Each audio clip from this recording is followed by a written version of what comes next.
We start with a small prayer and meditation. Please close your eyes and look within.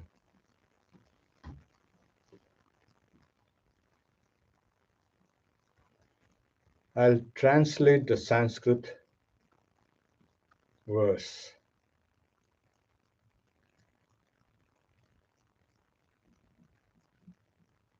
Tvamaksharam paramam veditavyam tvamasya vishwasya param nidhanam त्वमव्यय शाश्वतमधर्मगोप्ता सनात् सनात्वं पुरुषो मतो मे. Thou art the imperishable, the supreme being, the one to be known. Thou art the great support of this universe. Thou art the unchanging. Thou art the protector of religion. Thou art, I know, the most ancient being. Om, peace, peace, peace.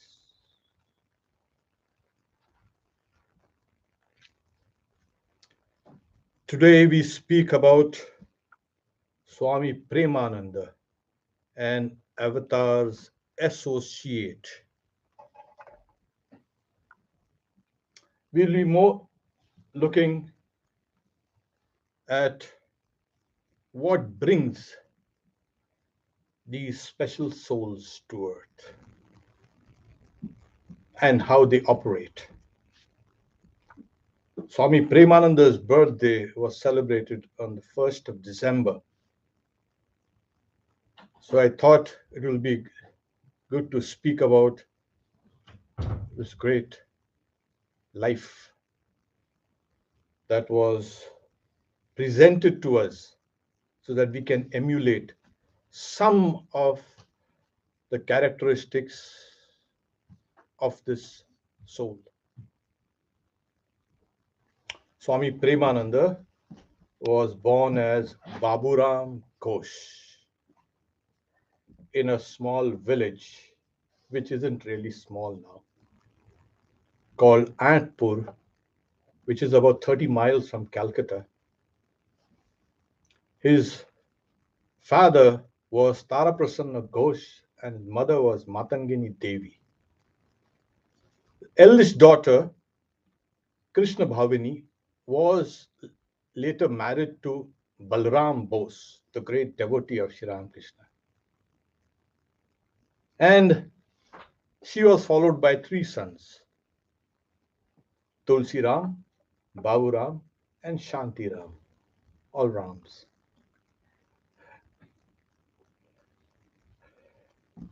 He was fair, good looking, quiet, and as usual, when he was slightly grown up, he was sent to the village school. And village schools, being village schools in India, there's not much education, like we see in the life of Sri Ramakrishna. So it was more like fun and games, a little teaching. So his mother sent him to Calcutta for studies. And he studied first at Bongo Vidyalaya. Vidyalaya is a school, properly, it's a place where you learn. And then he was next sent to the Aryan school or Aryan school, and then to the Metropolitan School, where M, the transcriber of the Gospel of Sri Ramakrishna, was a teacher. So you see how things were kind of, you know, collecting around certain areas, certain those souls are gravitating towards each other. Now, when you speak about an avatar's associate, I'm going to use a Sanskrit word avatar. It's convenient for me also. Avatara is to descend, avatarani, to descend, to appear. Now, this doctrine is extremely difficult and subtle to be comprehended, to even be explained. But the Bhagavad Gita speaks about it in various ways. So I've just selected a few of the quotations. The Lord says, though I am birthless, undecaying by nature, and the Lord of all beings, still by subjugating my prakriti, that is nature, I appear, I take birth by means of my own Maya. The Sanskrit is, just for the record, Ajopi san navyayatma bhutanam ishvaropi san prakritim swamadhishtaya sambhavami atmamaya. It's a tremendous, like he says, Bhutanam Ishvara, I am the Lord of all beings. Here, so I appear by subjugating my own Maya. What's Maya? This whole nature is the Lord's Maya. So he appears. Another one is not knowing my supreme nature as the Lord of all beings. Foolish people disregard me who have taken a human body. Well, avajananti mam muda manushim tanumashita param bhava majananto mama bhuta mahesh. Here also he says, I am the Lord of all beings. The people, when they see me, they don't understand me as the Lord of all beings. And he says, foolish people. Yeah, we all foolish people. You can't even recognize an avatar. And that's the problem. Then another one, he who knows thus truly my divine birth and karma does not get rebirth. After casting off the body, he attains me, O Arjuna. So janma karma chame divyam. Evam yo vittita. That janma, birth, karma is actions, are all divine. The Lord's birth is divine. His words and actions are all divine. And he who or she who understands this, they will not be reborn after they give up this body. Now, these statements apparently, yeah, to a casual person, it seems somebody is declaring themselves as an incarnation of God. But to somebody who understands a little of this doctrine, it's a very profound words, because it leaves many questions unanswered. So how do you solve this unanswered problems? So the best way is for an avatar to speak about avatarhood. Simple as that. And we are fortunate to have had Sri Ramakrishna speaking about this in the gospel in various places.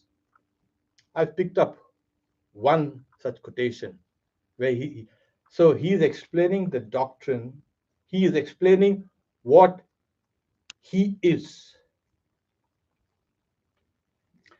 saying the incarnations of God belong to a class of the Ishvara Kotis. Now, just let this word sink in. Ishvara Kotis. Ishvara is Ishvara, God. Kotis, class. Or something like they are like godlike, like godlike. Sadrishya, they say. They roam about in open spaces. They are never imprisoned in the world, never entangled by it. Their ego is not the thick ego of worldly people. The ego, the I consciousness of worldly people is like the four walls of and a roof. The person inside cannot see anything outside. The ego of an incarnation and other Ishvara kotis is a thin ego. Through it, they have an uninterrupted vision of God. Take the case of a man who stands by the wall on both sides, of which there are meadows stretching to infinity. If there is a hole in the wall, through it he can see everything on the other side. If the hole is a big one, he can even pass through it. The ego of the incarnations and other Ishvara kotis is like that wall with the hole. They remain on this side of the wall, still they can see the endless meadow on the other side. That is to say, though they have a human body, they are always united with God. Again, saying if the hole is big enough, they can pass through. That is, they get into samadhi and they can come back. So, this is in plain speak what the difference between ordinary souls and a special class of souls. But why is all this kind of divisions? Even God is kind of looks like partial. There's nothing like that. We'll see as we proceed. So these are special souls. They are never obstructed by any kind of delusion. They have an uninterrupted vision of God. For us, we have an uninterrupted vision of each other and the world. We don't see God here. Can, if you want to, then the teeming other souls are blinded. So these special souls, like I said, Ishvara Kotis, help in the mission of an incarnation of God. Now, Sri Ramakrishna classed himself also as Ishvara Kotis. So obviously there are different grades there to make things more interesting. And along with him had come 6 special souls. They were Swami Vivekananda, Swami Brahmananda, Swami Premananda, whom we are going to discuss today, Swami Yogananda, Swami Niranjanananda, and Purna Chandra Ghosh. So 5 became monks and 1 was a householder. Now the interesting thing is, if they are called Ishvara Kotis, associates of an incarnation, what are we? Sri Ramakrishna calls us Jiva Kotis, that is, souls, just plain ordinary souls bound by hundreds of fetters. But the hundreds of fetters have got one root, which is called ignorance, avidya. Ignorance of what? Of one's own real nature. So Sri Ramakrishna speaks about Swami Premananda thus. He is ever perfect. Nitya Siddha, he says. So these souls, they are not born because of past karma. We all are born because of past karma. And we don't know what we have done. We can find out if you want to, but we are so engrossed with all these things. So these are born without any past karma impelling them. They take birth on their own volition. And all of them, they leave humanity benefited. So Sri Ramakrishna, in one of his visions, he saw Swami Premananda. He says he is born as a part of Srimati or Radha. So he is a part of that goddess. And then he says, I also saw Baburam, that is Swami Premanand, as a goddess with a necklace around her neck, surrounded with divine women companions. And about his early childhood, he says, he is pure, pure to the very marrow of his bones. And he has received things in his dreams. So, when these special souls are born, they are constantly, you can say, experiencing the divine realm. It cannot be otherwise. So, when does an avatar appear? And along with this, the other special souls. Swami Vivekananda explains it. There are two mighty waves. One is the material wave, and one is a spiritual wave. And in order to balance the material wave, or it will just sweep us away like a tsunami, a spiritual wave has to be generated to balance out everything. And an avatar stands at the crest of this wave. So, this world is a world of balance. These forces are constantly playing. You can see the spiritual forces, sometimes overwhelming material forces, and sometimes material forces overwhelming spiritual forces. We have this nature. We have these two natures. We have a spiritual nature and we have material nature. At times, the spiritual wave dominates, at times, the materialist wave dominates.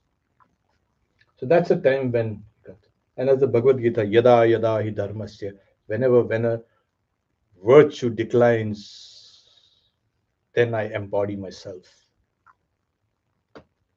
So, what does an avatar and his associates do? First thing is that they start authenticating all the scriptures,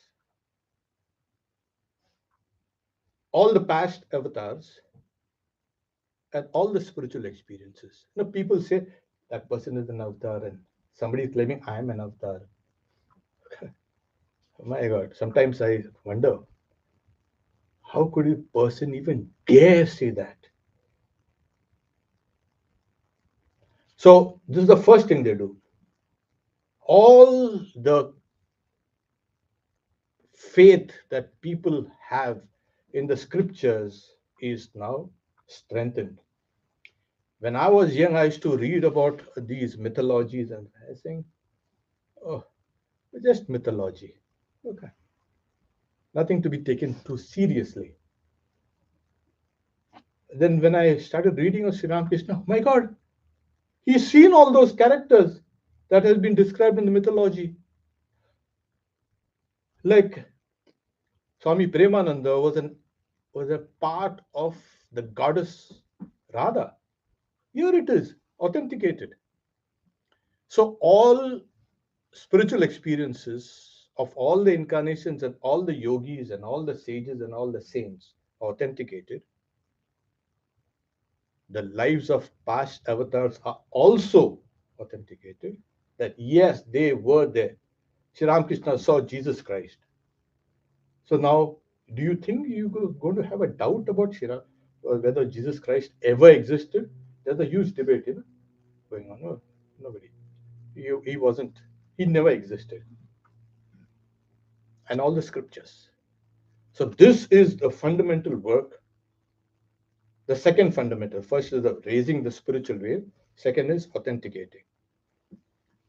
The third thing is what makes an incarnation descend down. It's very clear. And that is the one thing and only one thing that brings him down: compassion. He is compassionate. And what were we doing for hundreds and hundreds of years? We've been crying and praying to God. Ask anybody, if it wasn't God here, oh, my life is so miserable.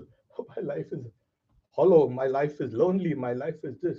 We have been praying and crying and weeping and fasting, doing all those things. And all these prayers and tears and all these visuals, they kind of congeal and bring an avatar down. This is why they say an avatar is an answer to all our cries and prayers.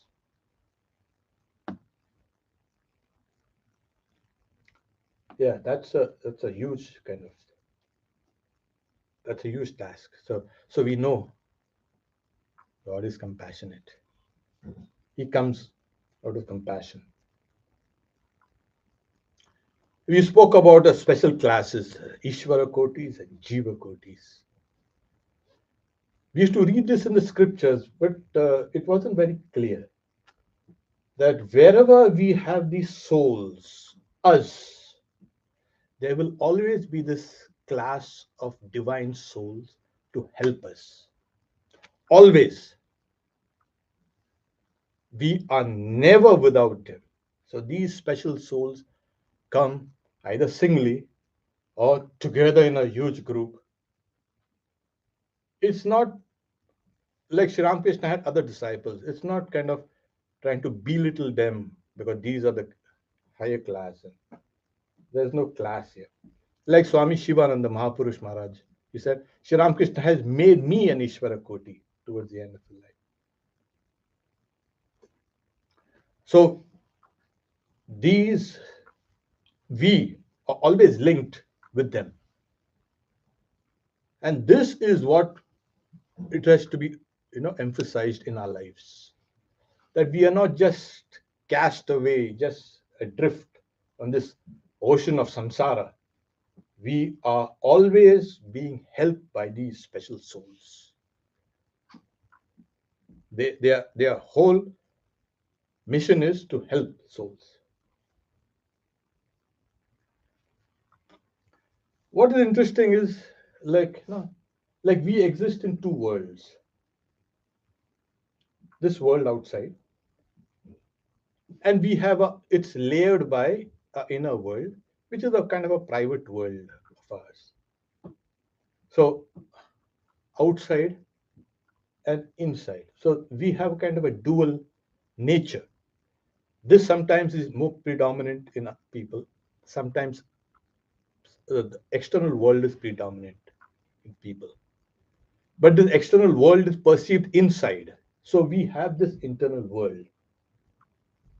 And incarnation and the incarnation's associates also live in two worlds. This, and they don't have a private world, they have a spiritual world. That's the difference between them and us. There's another difference is like an actor, she knows who she is and the role she is playing. Similarly, these souls, they are like these actors and know who they are and what role they have to play. So they all kind of converge in one kind of locality, is somewhere in North Calcutta. Just a kind of a stone's throw bit from each other. Like Swami Premananda, his classmate was Swami Brahmananda. Can you imagine? Wonderful, isn't it? So when they meet, this is one of my curiosity. I don't know whether it's going to ever remain or whether it's going to be. How do these special souls, when they meet, they know each other, and yet how do they interact? Ah, hey, they have a knowing smile. And then they were both studying in the school where M, the transcriber, was teaching. And then they meet Sri Ramakrishna and then Swami Vivekananda. And they said to look at Swami Vivekananda was to love him. You just cannot look at him and dismiss him. You love that person. And there was a tremendous bond between all these souls. Tremendous. Another aspect of these souls, uh, one of the works, these special souls, they travel to various temples and places of pilgrimage. Why? They contribute their own spirituality in these places. They energize those places. And Swami Premananda went over a vast, you can say, network of temples, energizing them. These are the souls that are, you can say, they are necessary for to revive some of the spirituality. So because what happens, things taper down like everything, and they have to be kind of boosted up again, lifted. So these souls, they go and energize. Why? Because we go there and we'll get a benefit. We pray and we'll get a benefit. Oh, this place is very holy, this place is very powerful, this place is really good. That is what they do.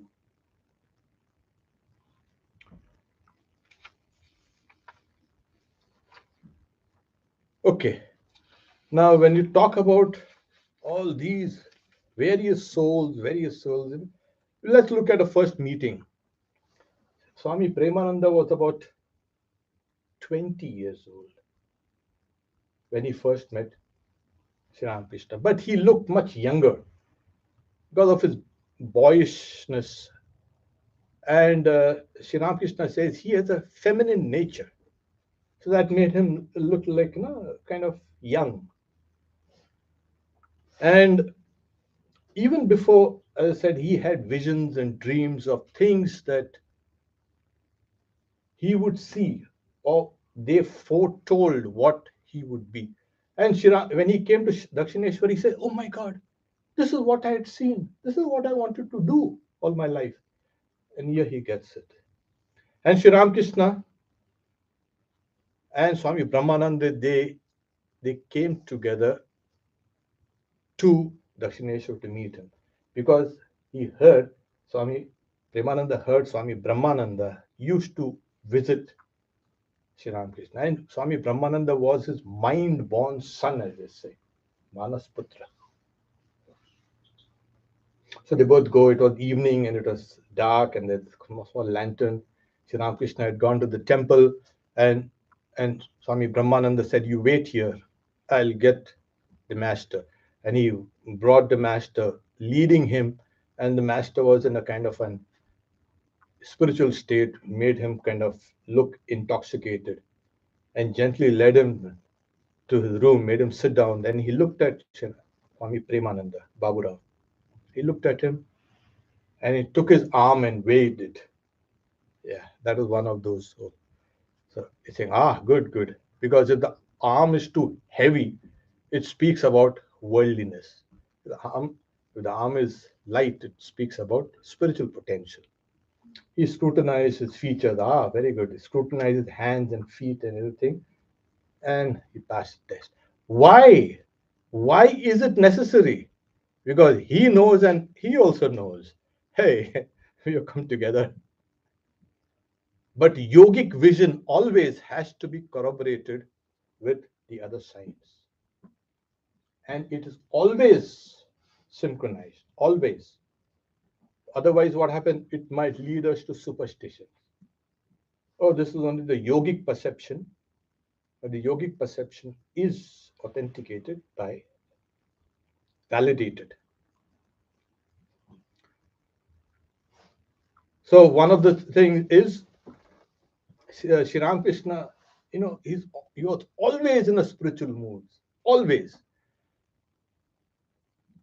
So obviously, when he, even a special soul like Swami Premananda would like, my God. So he said, even I want to experience all these things that you're experiencing. And then he kept on pressing Sri Krishna. I say, no, no, no, wait. It will happen. And then he was kind of disillusioned with Sri Krishna putting him off. He had gone to his village home. And then Sri Krishna is praying to the Divine Mother. Mother, please give Baburam something. Otherwise, he'll leave me and go. Or he won't kind of respect my words. Sri Krishna thing. And the Divine Mother says, no, you don't have to worry. Swami Preman, Baburam will not get all these visions and all that. He will get knowledge. So then, Sri Krishna was pretty happy. Now, it speaks about the profound depths of this special soul. Sri Krishna also gives an example. When an elephant gets into a small pond, there's a huge kind of commotion and the water is kind of splashed around and tossed in. But if the same elephant gets into a huge lake, there's not even a ripple. There's a ripple there. Nothing happens. So spiritual experiences, when they appear to one, if the receptacle is small, that is, your mind is the receptacle there, it will create a big commotion in that. But if the receptacle is large, nothing happens. And Swami Vivekananda and all these were quite huge receptacles. So, people would not even notice that there are the spiritual waves running through their minds. So this was his first meeting. So Sri Krishna also, he said, what, haven't you bought your books to study? He was a student and he used to say, isn't Baburam now, he's got no interest in studies. Who has interest in studies and all after meeting Sri Krishna? And then he wasn't, you can say, studious in that way, but he failed in an exam and he was so embarrassed to come to Sri Krishna. And he said, okay, now that's done. So you come away. Sri Krishna wanted an attendant because in the states of samadhi, he wanted someone to kind of support him who was pure. And it was Swami Premananda who was ideally cut out for this task. He was so pure, Sri Krishna says, whichever direction he used to see became pure. That was the degree of purity that Swami Premananda, Baburam Maharaj had. And he was Sri Krishna's attendant whenever he used to get into samadhi, because Sri Krishna's body and mind and all was so pure. When your body and mind becomes pure, no, you don't feel like interacting with this world. You get away from it. So you need all these pure souls to be around you. You should train him, of course. Go to that place, get and meditate. Now, he used to check even how much they ate. So one evening, he used to tell Holy Mother, you give him only four chapatis, this unleavened bread, as they say. And Sri Krishna later saw she had given 6. He ran to Holy. Why did you give him 6? You see, they have come here to become monks and all. They have got to eat less at night. So he said, "Don't, no, you don't. Don't bother about that. I look after the future. You don't interfere in this. And Sri Ramakrishna quietly departed. He was snubbed. But he was pleased also because she was going to take care of their spiritual growth. Now, this is another important fact that we must also know, that Holy Mother is there to look after our spiritual growth. You don't have to bother about how much you're eating and how much you're sleeping. When people say, you must eat so much, this, that. If you have faith in the Divine Mother, you don't have to bother. That is the idea. So, but Ramakrishna, he trained his disciples in a different way. He was meticulous, methodical. He never wasted time, Sri Ramakrishna. And he taught them also. He was a very strict disciplinarian. We wake them up in the morning. Their mother was not there to look after. No, no, let him sleep a little longer. And Swami Premananda, we find him also methodical. Like, for instance, a young brahmachari, novice, in those days, we had no lawn mowers. We had to use a kind of a sit or sickle. And so one of them was using cutting the grass and nicked his finger. And then he went to Baburam Maharaj saying, to be excused. Saying, I gave you that sickle to cut grass, not your finger. So he was that strict. If you don't like this place, go to the manager, take a few cents and go across the river on the other side. We don't want you. But he was extremely, extremely loving. That was his hallmark. And prema means love. So the bliss from love. So he was extremely loving, but he was a disciplinarian. So to speak about the Jiva Kotis, us, there are souls of all kinds, various souls. Yeah, but inherently we are all divine. The problem is with the packaging. We have we have come in different packets. Sometimes a small gift has been wrapped so elaborately, and you have great hopes, and you start unpacking and unraveling and removing all the strings, and you come down with something small. The the embodiments are different. That makes all the difference between souls. Intrinsically, we are all same, one. We cannot have too many things. Divinity is just one. And we have the various packagings. So there are some who are very saintly, there are some who are kind of evildoers, there are some who are sattvic, there are rajasic, there are some who are tamasic. They're all types. And not only amongst human, we think that only we have souls. I think that old concept has been gone. Comes from the Judeo-Christian side of things. But from the Eastern philosophy side, everything and everybody has souls. Everything. But it all comes in different packages. That's all. And these souls, special souls, they are there. So apart from them, we have souls which are kind of, they say from the blade of grass to the highest Brahma, Brahma Stamba Paryanta. All different varieties of souls. Then there are souls as gods and demigods, and even they have embodiment. They've got a different packaging, better than us. But they are also souls. And there are kinnaras, and you can say so many souls, siddhas, and levels of these souls, which we don't see, which we cannot see.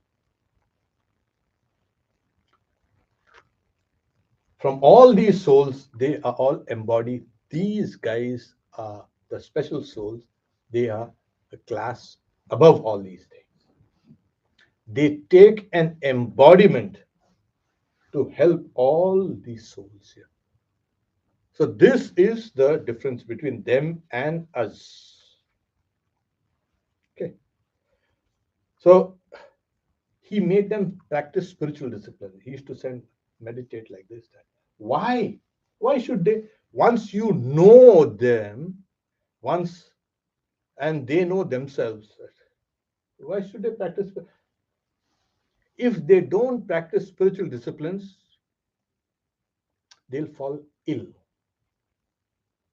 because their bodies and minds are so pure it cannot interact with this world. And if you interact with the world too long, you'll fall sick. So that is one of the reasons. Second reason is these souls, they don't do things for themselves. They are doing it for the future generation of human beings, souls. We are going to benefit. They are doing it for none of the actions, like Sri Ramakrishna says, my birth is divine and my works are divine, and including these.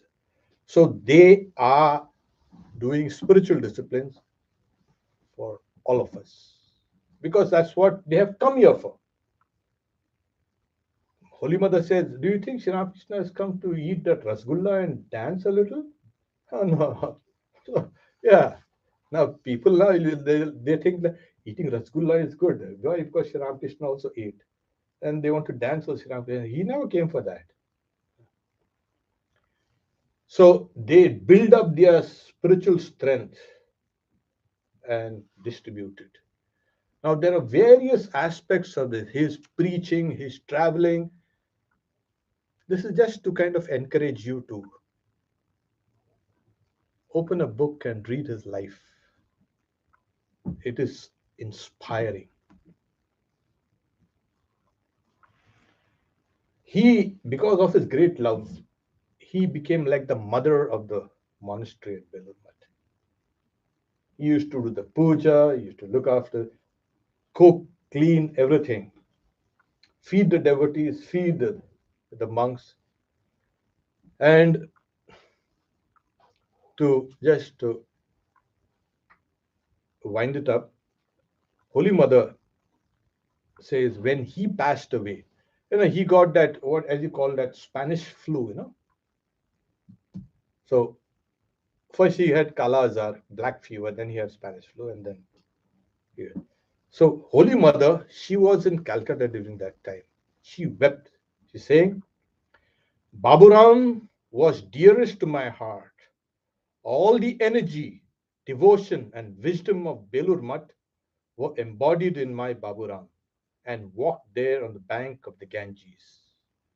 Swami Premananda says, Belur Math has lost its mother. M said, Shri Ramakrishna's love aspect has disappeared from visible eyes, but it's there. So Swami Brahmananda, his classmate, was present when Swami Premananda gave up his body. And Swami Brahmananda saying, Baburam Da, he used to call him elder brother Baburam because he was older. And they had great love. Maybe that was one of those aspects in the future I could speak about. Great love. He used to call him elder brother Baburam. So, and thinking of the master, he gave up his body. Okay, now we've spoken about an associate and an avatar. What is, where does then avatar appear from? Look up, oh, it must be the skies, or maybe the heavens, or maybe the clouds. And yeah, that has been another puzzle. And it has puzzled everybody for a very, very, very long time, and nobody can get the answer. But it has been unanimous that the avatar appears descends. From where? From our own hearts. Not a physical heart, of course. Because Ishvara Sarva Bhutanam, God dwells in all beings. Riddeshe, in the area of the heart. It is from here that he emerged. Not only from year one, but from everyone's heart. Sri Ramakrishna says, I will dwell in the hearts of the devotees and accept their worship. And as we have seen in the Bhagavad Gita, Bhutanam Ishwaropisan, I am the great Lord of all beings. That is his place. Not in the skies, not in the heavens. That's a place here. Oh, all the skies and the heavens are there within you. It is from there that he descends. He, she, it descends. And our hearts had been weeping for that. I want to see you. Where are you? What are you? What are you doing? Can't you see? I'm in great trouble. I'm in misery. I'm in pain. I'm suffering. What? Where are you? And appears there. Appears to us because we live in that other world, the external world.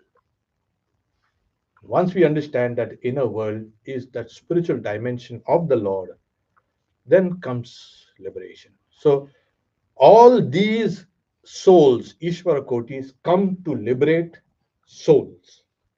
Nothing but that. That is the only work that they have. And what do we do? Now, I don't have to tell you what you need to do. Go. It makes spiritual life easier. It makes meditation and japa and all easier. It makes everything easier. I tell you, that's the best place. It's your place. It's our place where we are united always with the Lord. Om Shanti Shanti Shanti Harihi Om Tat Sat Sri Ram Krishna Arpanamastu.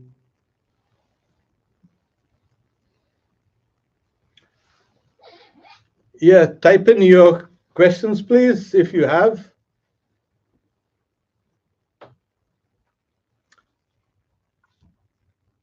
Okay, nothing yet. Yeah, Okay, so I'm just trying to visualize. yeah, We've got the wave, which is coming in. So it's coming through Saguna Brahman, and then they're manifesting within Maya with all the diverse, like the diversity that we have within Maya. So then they're splitting up, and we've got a high level Ramakrishna, and then we've got the rest of the gang, right? So they come into bodies, though, even though they're part of this wave, they come into the bodies, but then and I know, you said that they do the austerities later to keep themselves pure, but early life, everyone's a little ignorant.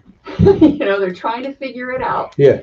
Is that because they've come into the duality and then they're trying to shake off the stickiness of the body karma, of the family karma? Like, why was there that time period of ignorance? And I also have a follow up after that.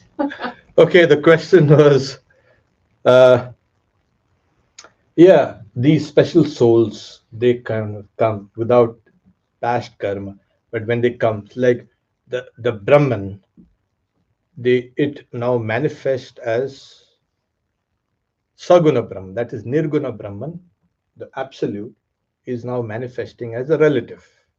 That's the question. And when these special souls, as our sister says, gang, rest of the gang, I like that word. When they do embody in our world. One of the reasons is, yeah, they've got to do spiritual disciplines to keep themselves pure and then later distribute that, you can say, spiritual energy to us. But initially, do they have ignorance? Why do they go through sometimes even the entire childhood without any kind of inkling of what they really are? That's a nice question. Whether they have this ignorance, whether they have this karma taken from the family or something like that. Yes. Now that is a divine mystery. But they when they embody, they have to behave exactly like us. Number one, because we will not be able to relate to them. If they come with that great superpowers from the very beginning, you say, this is the, how do I relate to this? First, that guy, Baburam Maharaj, that is Swami Premananda, he even failed in his exams. He used to feel embarrassed. He used to feel sort of frightened at times. He went to school, he played, and he himself said that I was very naughty, and I got a few kind of um, scars on my head. My mother used to kind of, they go through everything exactly like us.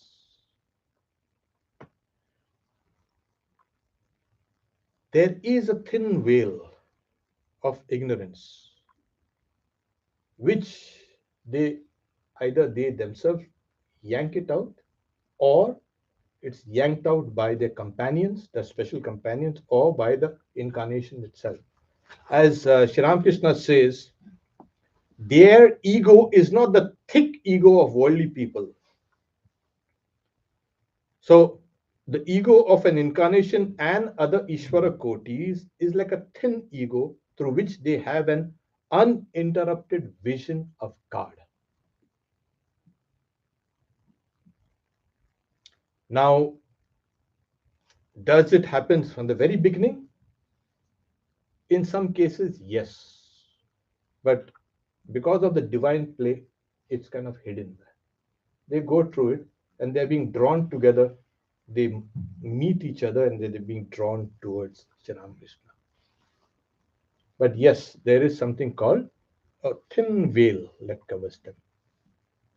And then I also noticed that when you're listing the lineup, you didn't include Holy Mother. Is that because she and Ramakrishna are one and they kind of count as the same? Yes. Okay. The next question was, I never included Holy Mother with the incarnations and all the special souls. Is it because she and Ramakrishna are one? Yes. Holy Mother and Ramakrishna are one. And it has been spoken even by Swami Vivekananda. But it is the Divine Mother who has embodied herself in two forms, Ramakrishna and Holy Mother. Yes. So Nivedita says that, uh, yeah, Swami Vivekananda is replying to her, Nivedita. Yeah, in the future, Ramakrishna will be called an incarnation of Kali. She whipped up a body for her to work in this world. Yeah, it was tremendous. Yeah. Is another way to think about what you're saying is, you know, typical jivas have the 5 sheets, Yeah. and then for these special souls, maybe they never identify with gross body, other things, but maybe just this Ananda, I think it's Ananda Maya Kosa. No, yeah, it's a nice question. Uh, you know, we Jiva Kotis, souls, we have these 5 sheets according to Vedanta. And these special souls, they do not identify themselves with the gross body. I mean, the physical body, but the innermost Anandamaya Kosh. No, they identify it with all the bodies at times, but their identification is just a kind of a reflection. They identify themselves with the soul, with their real nature. You got it. It's like suppose you're looking at me, I'm looking at you.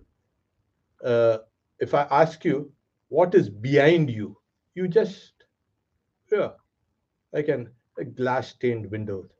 You can understand it. You don't need to turn around. These guys have a kind of a 360-degree vision.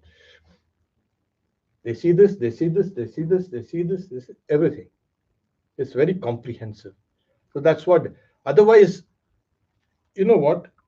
If they are only identified with this innermost, the bliss sheath, Anandamaya, the body will, the physical body will not be sustained.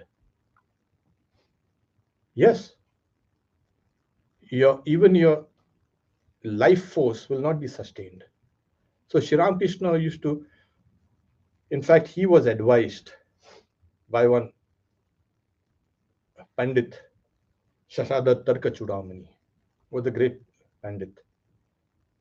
So he's saying, if you can bring your mind a little down on your to your throat, you can cure your cancer. So he says, at that stage, he said, I thought you were a Pandit. How can you say such a thing? That mind I have given it to God. How can I take it up from there and put it back in this cage of flesh and bones? But till that time, Sri Krishna used to operate in the body because he had to work. He had to go about, teach, preach. But his even his physical body at times used to appear so tall and huge. Sri Krishna was not just this like appeared like this. Sometimes he should be so tall and so towering. Swami Vivekananda was like that. The mind and the soul power itself was so dominant, it used to change the physical configuration. Like suppose if I am like happy, I will my features and everything will kind of. If I'm angry, again my features will change. So the mind is like we have this psychosomasis, psychosomatic influence. So they used to identify themselves with all, but then their identification was comprehensive, also identified with the soul, with their real nature. So they were not deluded. So this was some malleable, kind of they could just take it and make it any way they wanted. So that's a nice question. Otherwise, a body. Sri Ramakrishna also tells one of his disciples, he's saying, What happened? You haven't come here for a long time, Bhavnath. Oh, my the aches and pains, my joints all aching. And Sri Ramakrishna says, turn your mind down a notch lower, then your body will not suffer this aches and pains. So when your mind is stretched to a very high pitch, high degree, what happens is the body kind of left behind, it starts suffering. So because they know that this is the vehicle that it needs to go around to temples and pilgrimages and meet people, speak, all these things. So it becomes a vehicle of a carrier of spiritual power. So they do, because as they are special souls. For us, if we can identify ourselves with the Atman or even the innermost sheath of bliss, we will not be able to operate in this world. Our body will not be able to operate. Yeah, that's the way. You, Sri Ramakrishna touch certain things and you feel a kind of a sting. He couldn't touch metals. He couldn't touch people. He couldn't touch anything. That body itself was recoiling because it was so pure and he was identified much deeper inside. Okay, so we'll take up a few questions here. Okay, Saguna Brahman is different than Avatar. Do you think that there are Saguna Brahmans amongst us now? Can there be more than one at a time? No, there cannot be more than one at a time. Brahman is different. It is that same Brahman that has appeared as, you know, Saguna means with qualities. Nirguna is without qualities. It is that same Nirguna which is appearing as a Saguna, which is the totality of all the souls and all of nature and all everything. That is called Saguna Brahman. That is the relative manifested world. And from there, a part of that Saguna Brahman comes and becomes an avatar. Okay.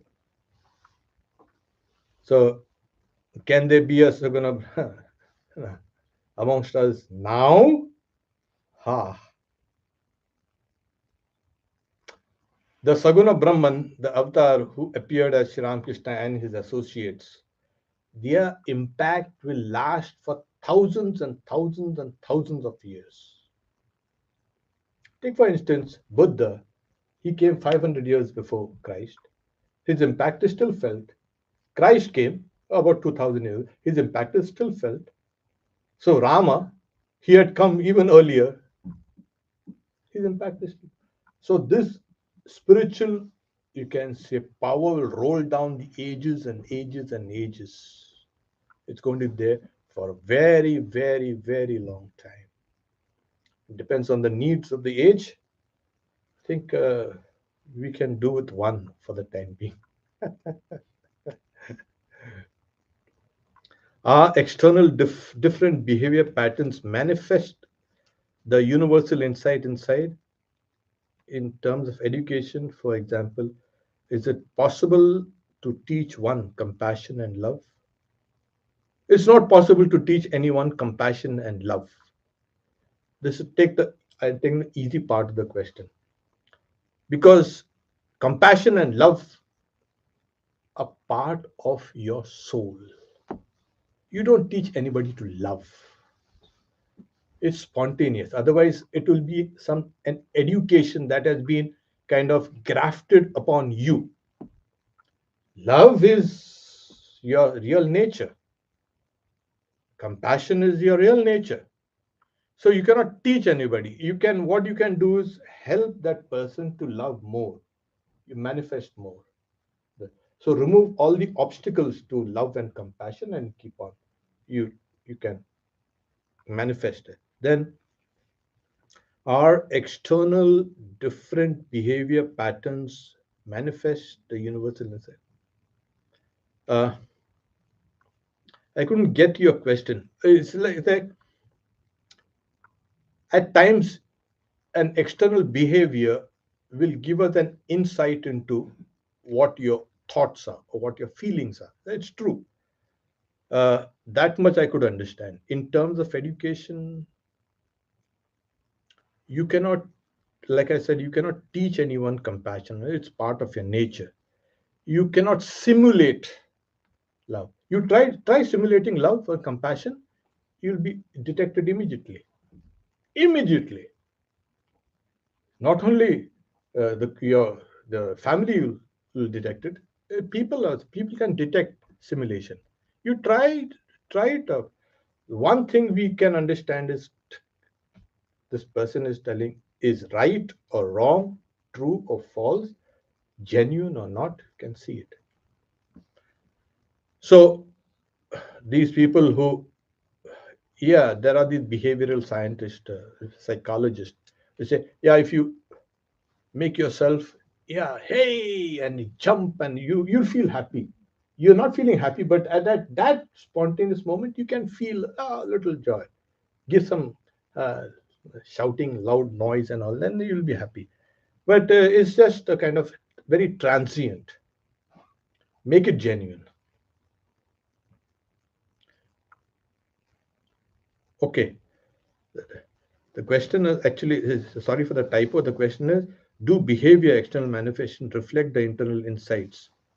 Yes, in many. Shri Ramakrishna gives the example of if you eat radish, you're going to belch radish.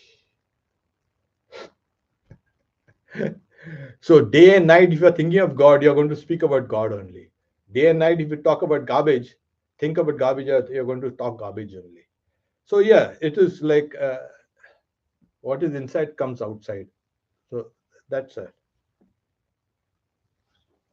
Okay, that done. Or, Yeah, sure. what is, it seems like some avatars, either known or unknown, had gurus and others did not. What's the role of the guru for an avatar? Oh yeah, that's another nice question, Vikan. So many of the avatars had gurus. They learnt it from some teachers. Yeah, that's a question. It's essential. In fact, I've missed this point, and thank God for you bringing it up. One of the things that the hallmark of spirituality is a long line of gurus, a tradition. They have they have cultivated, they have protected that sacred knowledge that has been transmitted from generations to generations to generations. One of the things an avatar does, he will never disrupt that ancient traditional knowledge. Never. He will become part of it. And to become part of it, and he will energize it, he has to be initiated by a guru in that tradition.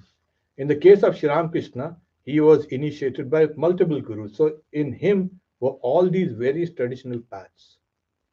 In Shaktaism, Vaishnavism, Tantrikism, Vedanta, all these, they came and these teachers came, taught him, he learned, and then the gurus themselves in turn were fulfilled after coming in touch with such a disciple. The disciple becomes their guru. That's a wonderful, and that is actually how it should be. A father would like the child to be better than him. It's always like the guru also would like the disciple to be even better than.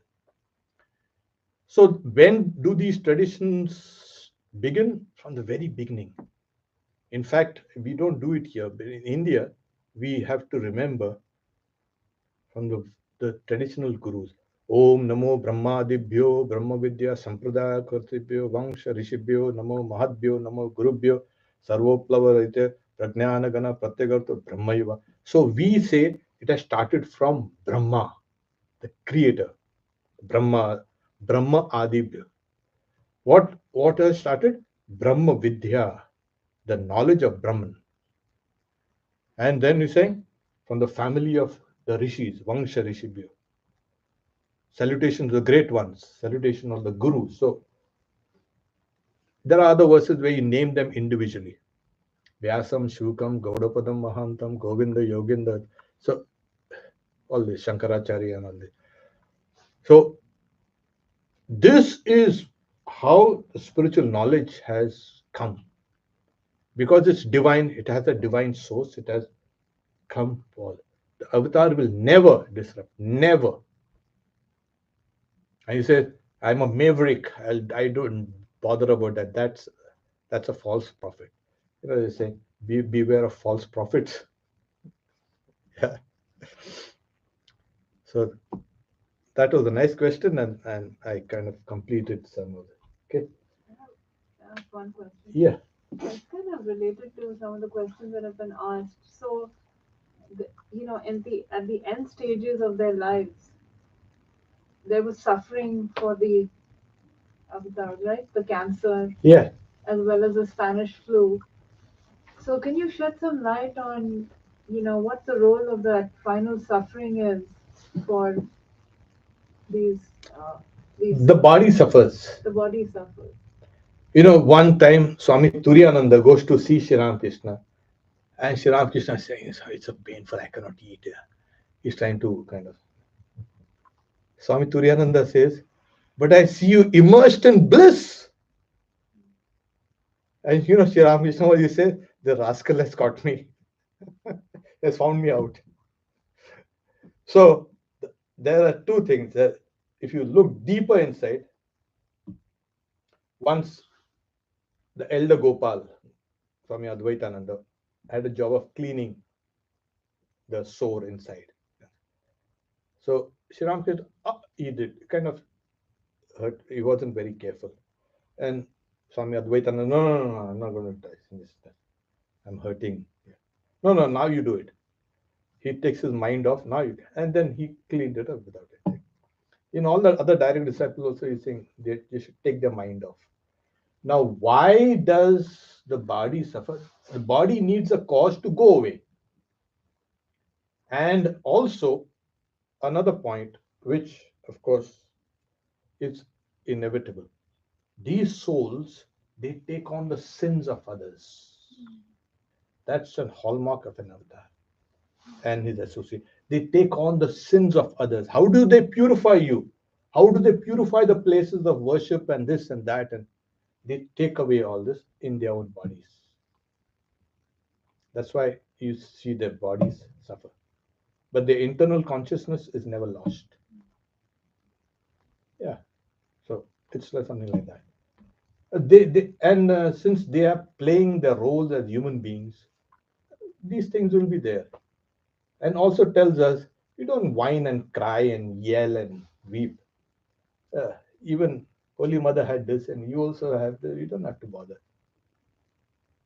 Telling us how to become more forbearing. It teaches us that. Yeah, if an avatar could suffer like this and all, mine is nothing compared to this. Okay, Mother suffered miserably all her life, one after another diseases. He was taking all these things inside. Imagine she is the divine mother of the universe. Can you figure it out how she is the divine mother? She has created this whole universe out of a mere wish. She comes in and, like us, she has arthritis and she has this and she has, spleen has been bloated up and this and that and hundreds of things. I can't figure it out. If you want to, you can. I'm not interested. It's beyond my comprehension. So, just to make a few announcements, we will be celebrating on 15th December Holy Mother's worship after Vespers. And also, we celebrate Christmas Eve, also with the puja, etc. Check out for the emails that will be sent. Okay.